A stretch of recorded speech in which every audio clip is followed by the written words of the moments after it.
నమస్కారం, రుద్ర న్యూస్ కు స్వాగతం.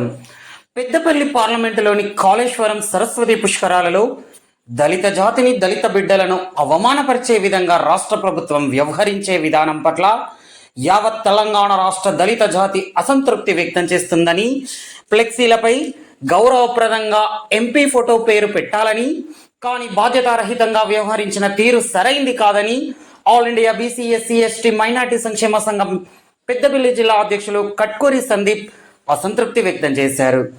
అదేవిధంగా కాళేశ్వరం సరస్వతి పుష్కరాలలో కనీస వసతులు ఏర్పాటు చేయలేదని భక్తులు ఆగ్రహం వ్యక్తం చేస్తున్నారని ఆరోపించారు. 35 కోట్ల రూపాయల ఖర్చు పెట్టామని ప్రచారం చేస్తున్నారే తప్ప కనీసం రోడ్డు కూడా వేయలేదని అన్నారు. మట్టి రోడ్డులో ముళ్ళ కంపల మధ్య నడుచుకుంటూ నది దగ్గరికి వెళ్తున్నామని ప్రభుత్వంపై భక్తులు మండిపడుతున్నారని ఆవేదన వ్యక్తం చేశారు. నా పేరు కట్కూరి సందీప్. నేను పెద్దపల్లి నుంచి ఎంపీగా పోటీ చేయడం జరిగింది. పెద్దపల్లి జిల్లా ఎస్సీ ఎస్టీ బీసీ మైనార్టీ జిల్లా అధ్యక్షుడిని. మరి పెద్దపల్లి పార్లమెంటు కాళేశ్వరం సరస్వతి పుష్కరాలలో మరి దళిత జాతిని, దళిత బిడ్డల్ని అవమానించే విధంగా రాష్ట్ర ముఖ్యమంత్రి మరి వ్యవహరించడం జరిగింది. ప్రోటోకాల్ ప్రకారం మరి ఒక దళిత ఎంపీ గారిని గౌరవంగా ప్రోటోకాల్ మరి ప్రకారం అక్కడ గౌరవంగా ఫ్లెక్సీల మీద ఫోటోలు పెట్టాలి. గౌరవంగా కూడా సరస్వతి పుష్కరాలకు మరి అధికారంలో ఉన్న దళిత ఎంపీని గౌరవంగా పిలుచుకోవాల్సిన బాధ్యత ఎమ్మెల్యేల పైన కానీ, అదేవిధంగా మంత్రుల పైన కానీ, అదేవిధంగా ఈ రాష్ట్ర ముఖ్యమంత్రి పైన కూడా ఒక బాధ్యత అనేది ఉండాలి. ఈరోజు ఆ పుష్కరాల దగ్గర, సరస్వతి పుష్కరాల ఆ గంగ దగ్గర ఎంతోమంది భక్తులు రావడం జరిగింది.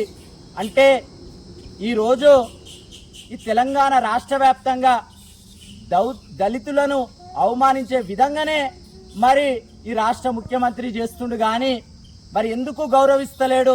ఈరోజు రాజాధికారం పైన ఒక చైర్లో కూర్చోదందుకు కారణం దళితులు.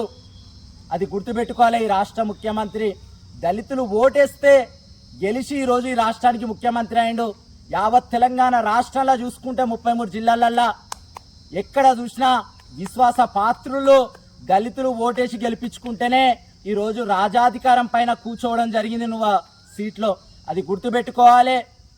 అక్కడ దళితులు ఎంతో మంది మొరబెట్టుకుని మరి అక్కడ వాళ్ళ ఆవేదన తెలియపరచుకుంటే కూడా పోలీసులతోని కూడా మరి దాడులు చేపియడం, మరి కటౌట్ ఫ్లెక్సీలను చింపిపియడం చేతులు పట్టుకున్నాయి.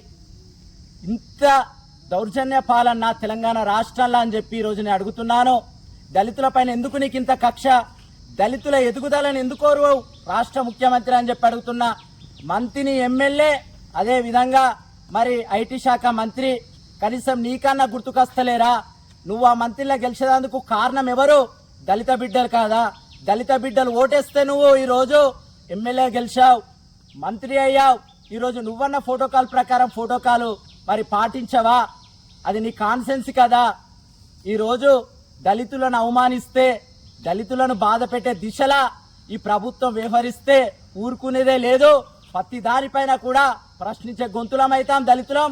ఈరోజు తెలంగాణ రాష్ట్ర వ్యాప్తంగా తెలంగాణలో ఎస్సీ ఎస్టీ బీసీ మైనార్టీ ప్రజలందరం కూడా ఏకతాటి మీద ఉండి ఓట్లేసి గెలిపించుకున్న మరి సందర్భం ఇది తెలంగాణ రాష్ట్రంలో. తెలంగాణ రాష్ట్రానికి చరిత్ర ఉంది.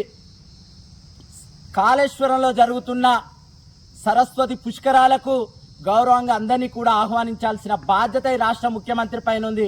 ఈ రాష్ట్ర ముఖ్యమంత్రి అసలు ఏం మాట్లాడుతుండ అనేది కూడా మరి తెలంగాణ రాష్ట్ర ప్రజలు కన్ఫ్యూజ్లో పడుతున్నారు. తెలంగాణ రాష్ట్రాన్ని అభివృద్ధి దిశలో నడిపించాల్సిన బాధ్యత రాష్ట్ర ముఖ్యమంత్రి పైన ఉంటుంది. ఆ ముఖ్యమంత్రి మరి ఏం చేస్తుండ అనేది మరి ప్రజలందరూ కూడా గ్రహిస్తున్నారు. గత ప్రభుత్వంలో, టీఆర్ఎస్ ప్రభుత్వంలో 10 సంవత్సరాల్లో అధికారంలో ఉన్న కేసీఆర్ కూడా మరి వాళ్ళ అనుచరులకే మరి అప్పుడు దళిత బంధు ఇవ్వడం జరిగింది. ఇప్పుడు తెలంగాణ రాష్ట్ర వ్యాప్తంగా చూసుకుంటే 33 జిల్లాలల్లా ఇందిరమ్మ ఇల్లు అని చెప్పారు. నిరుపేద ప్రజలకు ఇస్తానని చెప్పి హామీలు ఇవ్వడం జరిగింది. ఆ స్కీమ్ పెట్టడం జరిగింది తెలంగాణ రాష్ట్రంలో. ఎన్నికల ప్రచారంలో భాగంగా ఈ రాష్ట్ర ముఖ్యమంత్రి మరి ఒప్పుకుని హామీ ఇవ్వడం జరిగింది. ఇందిరమ్మ ఇల్లు అందరికి ఇస్తాను, నిరుపేద ప్రజలకు, నిరుపేద బిడ్డలకు అన్నాడు. ఈరోజు ఎస్సీ ఎస్టీ బీసీ మైనార్టీ బిడ్డలకు మరి డబుల్ బెడ్రూమ్ ఇల్లు రాలేని పరిస్థితి కనిపిస్తుంది తెలంగాణ రాష్ట్రంలో. పెద్దపల్లి జిల్లాల మరి కాంగ్రెస్ పార్టీకి సంబంధించిన అంచర్లు మరి స్థానిక ఎమ్మెల్యేకి సంబంధించిన వాళ్ళ అంచర్లకే మరి ఈరోజు డబుల్ బెడ్రూమ్ ఇల్లు ఇవ్వడం జరుగుతుంది. ఇది ఎంతవరకు మరి అన్యాయం అనేది తెలంగాణ రాష్ట్ర ప్రజలు గమనిస్తున్నారు. ఇప్పటికైనా కానీ తెలంగాణ రాష్ట్రం పైన కానీ తెలంగాణ రాష్ట్ర ప్రజల పైన కానీ మీరు ఆలోచన చేయాలి ముఖ్యమంత్రి గారు అని చెప్పి ఈరోజు నేను ఈ ప్రభుత్వాన్ని నిలదీసి అడుగుతున్నాను. ఈ రాష్ట్ర ముఖ్యమంత్రి కూడా డిమాండ్ చేసి అడుగుతున్నాను. తెలంగాణ రాష్ట్ర ప్రజలు దేవుళ్ళు, తెలంగాణ రాష్ట్ర ప్రజలు ఓటేస్తే ఈ రోజు రాజాధికారం పీఠం మీద నువ్వు కూర్చోవడం జరిగింది ముఖ్యమంత్రిగా. గ్రహించుకో. ఆలోచన లేకపోతే ఆలోచన చేసుకుని తెలంగాణ రాష్ట్ర ప్రజల్ని అభివృద్ధి దిశలో నడిపించాల్సిన బాధ్యత ఈ ముఖ్యమంత్రి పైనుంది. ఇకనైనా కానీ చిల్లర రాజకీయాలు బంద్ చేయి. అదే విధంగా మాట్లాడే ముందు సబ్జెక్ట్ నాలెడ్జ్ ఉందా లేదా అనేది కూడా ఫస్ట్ ఆఫ్ ఆల్ ముఖ్యమంత్రి హోదాలో ఉన్నావు కాబట్టి నువ్వు ఆలోచించుకున్నాగా నువ్వు మరి మాట్లాడడం జరగాలి తెలంగాణ రాష్ట్రంలో. ఈరోజు దళితులు అంటే ఎందుకు పడతలే నీకు? దళిత బిడ్డల్ని ఎమ్మెల్యేలను కానీ ఎంపీలను కానీ ఎందుకు గౌరవిస్తలేవు? కాళేశ్వరం అంటే ఒక పుణ్యక్షేత్రం, చరిత్ర ఉన్న పుణ్యక్షేత్రం. అలాంటి దైవశాఖ పుణ్యక్షేత్రం ఏరియాలో గౌరవ దళిత ఒక దళిత బిడ్డ ఒక ఎమ్మెల్యేది ప్రోటోకాల్ ప్రకారం మీరు, ఒక ఎంపీది ప్రోటోకాల్ ప్రకారం మీరు పాటిస్తలేరనంటే దళితులను ఎంత మీరు అణిచివేస్తాళ్ళు, ఎంత అవమానిస్తాళ్ళు అనేది ఈ రాష్ట్రం మొత్తం కూడా చూస్తుంది. ఇకనైనా దళితుల పైన కక్షలు బంద్ చేయండి. దళితులను గౌరవించడం నేర్చుకోండి. ముఖ్యమంత్రి గారు మంత్రి అయి ఐటీ శాఖ మంత్రి అయి హోదాలో ఉండి కూడా మరి ఏం చేస్తాడో కూడా అర్థమైతలేదు. దళితులు కంటికి కనిపిస్తలేరా?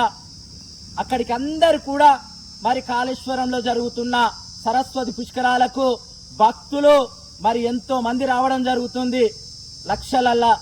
మరి అలాంటి